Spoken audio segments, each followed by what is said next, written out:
एक लड़का था अंतर्मुखी सा, ना किसी से ज्यादा बातें करना, ना कहीं ज्यादा आना जाना, बस अपनी ही दुनिया में खोया रहना। उसमें ना कोई छल कपट था, ना वो कभी झूठ बोलता था। वो जिस कॉलेज में पढ़ता था वहाँ एक सुंदर लड़की भी पढ़ती थी। लड़के को वो लड़की खूब पसंद थी, लेकिन अपने अंतर्मुखी स्वभाव के चलते वो कभी उसे अपने दिल का हाल बता ही नहीं पाता। यहाँ तक कि इस लड़की से सिर्फ बात करने में भी उसके पसीने छूट जाते। एक दिन कॉलेज खत्म करके घर लौटते वक्त अचानक बारिश होने लगी। लड़का बारिश से बचने के लिए एक पेड़ के नीचे जाकर खड़ा हो गया। सद्भाग्य से उसी पेड़ के नीचे वही लड़की भी खड़ी थी जिसे लड़का पसंद करता था। लड़का मन ही मन बहुत खुश हो गया।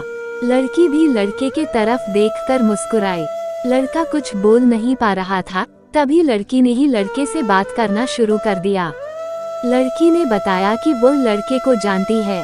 धीरे धीरे लड़के की भी हिम्मत खुली और उसने भी लड़की से बातें करना शुरू कर दिया।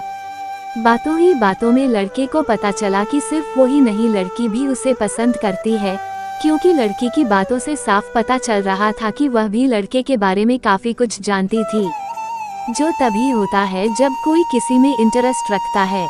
बारिश और ज्यादा जोर से होने लगी और पेड़ के पत्तों से पानी की बूंदें उन दोनों पर गिरने लगी। उनसे बचने के लिए वह और पास खड़े हो गए। इतने पास खड़े होने पर लड़के और लड़की की एक दूसरे के प्रति की भावनाएं ज्यादा स्ट्रांग हो गई। लड़के ने जीवन में पहली बार हिम्मत करके लड़की से बोल दिया कि वो उसे पसंद करता है। लड़की खुश हो गई और उसने भी यह बात मानी कि वह भी लड़के को काफी पसंद करती है। इस तरह से दोनों का प्यार उस पेड़ के नीचे एक नई मंजिल को पा गया। अब दोनों में उसी पेड़ के नीचे कई मुलाकातें होने लगी। वे अब एक दूसरे के बिना रह नहीं सकते थे। वे अक्सर किसी ना किसी बहाने से उस पेड़ के पास आते और एक दूसरे से मिलते और एक दूसरे से अपने मन की बातें करते। एक दिन ऐसे ही प्यार भरी बातें करते करते लड़की ने लड़के से कहा कि वो अब उसके बिना नहीं रह सकती। उन्हें जल्दी ही अब एक हो जाना चाहिए, शादी कर लेनी चाहिए। लड़के ने लड़की से वादा किया कि वो जल्दी ही इस बारे में अपने घर वालों से बात करेगा और लड़की को भी अपने फैमिली से बात करने के लिए कहा। कुछ दिनों बाद जब लड़का और लड़की फिर से उस पेड़ के नीचे मिले तब लड़की की आंखों में आंसू थे। लड़की को इस तरह रोते हुए देखकर लड़का बहुत दुखी हो गया। उसने लड़की से पूछा कि वह क्यों रो रही है। लड़की ने बताया कि उसने अपने घर वालों से उनकी शादी के लिए बात की तो उसके घर वाले बिल्कुल नहीं माने और उन्होंने जबरदस्ती उसकी शादी किसी और से तय कर दी। उसकी माँ ने उसे कसम दी है कि अगर उसने उनके खिलाफ जाकर शादी की तो वह उसका मरा हुआ मुंह देखेगी। लड़की ने लड़के से माफी मांगी और कहा कि हो सके तो उसे भूल जाए। लड़का लड़की की बातें सुनता रहा और उसकी आंखों से आंसू बहते रहे।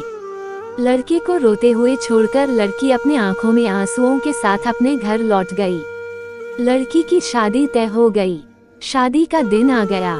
लड़की सज धज कर बैठी हुई थी, लेकिन उसके चेहरे पर कोई खुशी नहीं थी। तभी लड़की को एक पार्सल मिला जिसके ऊपर एक चिट्ठी भी थी।